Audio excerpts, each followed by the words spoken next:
Have you ever seen one of these at a sleepover? A game, right? Just a piece of cardboard and plastic. That's what I thought too, until I started digging deeper.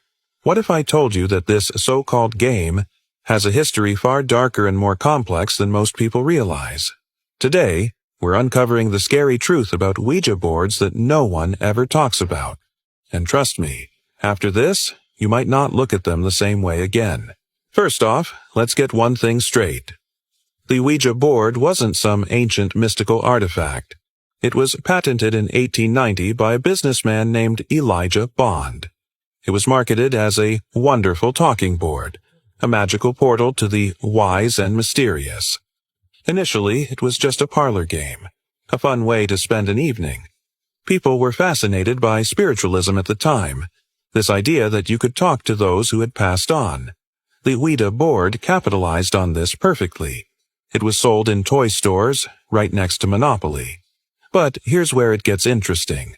The creators claimed they asked the board what it wanted to be called, and it spelled out O-U-I-J-A. When they asked what that meant, the board simply replied, "Good luck." A little cryptic, don't you think? So, how does it actually work? Science has a pretty straightforward explanation. It's called the ideomotor effect. This is a psychological phenomenon where your muscles make tiny, unconscious movements based on your thoughts or expectations. When you and your friends put your hands on that planchette, you're all subtly guiding it, even if you don't realize it. Your brain anticipates answers, and your body responds.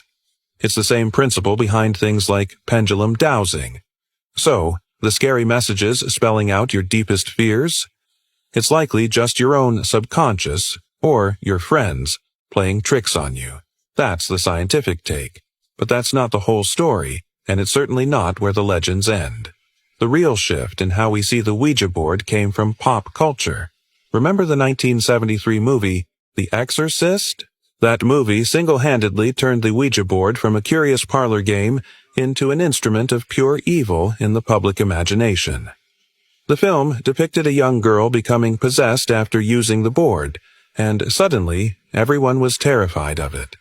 Before that movie, Ouija boards were relatively harmless. Afterward, they were seen as a direct line to demonic forces.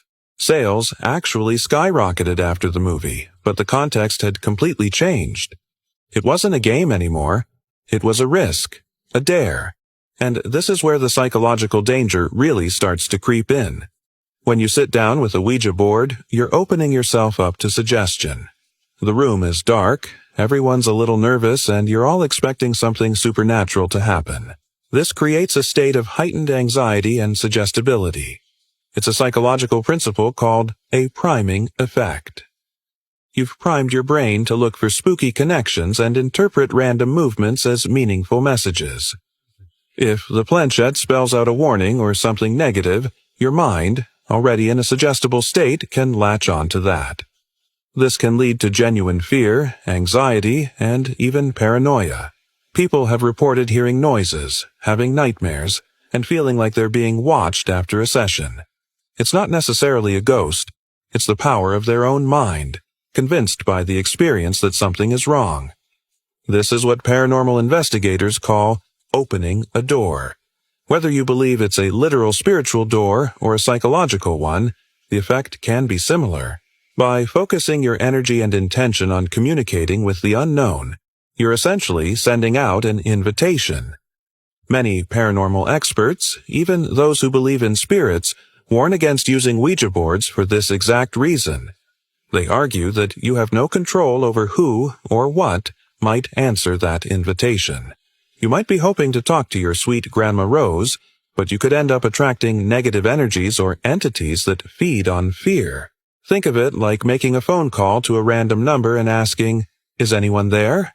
You have no idea who will pick up on the other end. Now, let's talk about the stories. There are thousands of them online. People claim the board spelled out future events that came true, revealed secrets no one could have known, or even named entities that then proceeded to haunt their homes. One famous and chilling case is the story of the Zozo phenomenon. Countless users across the world have reported contacting an entity that identifies itself as Zozo. The encounters are almost always negative, with the entity being manipulative, threatening, and causing chaos in the users' lives. Is Zozo a shared cultural nightmare, a product of the Internet age, or is it something more? Regardless of its origin, the fear it causes is very, very real. Another aspect people don't consider is the psychological projection.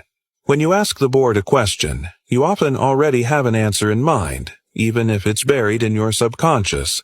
The board becomes a mirror, reflecting your own hopes, anxieties, and fears back at you.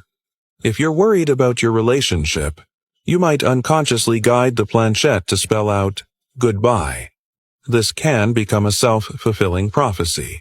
You see the message from the board, believe it's an external truth, and then act in ways that make it come true.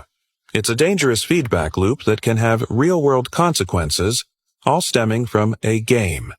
So, is the Ouija board a dangerous portal to the other side? Or is it a powerful psychological tool that reflects our own minds? The truth is, it's likely a bit of both.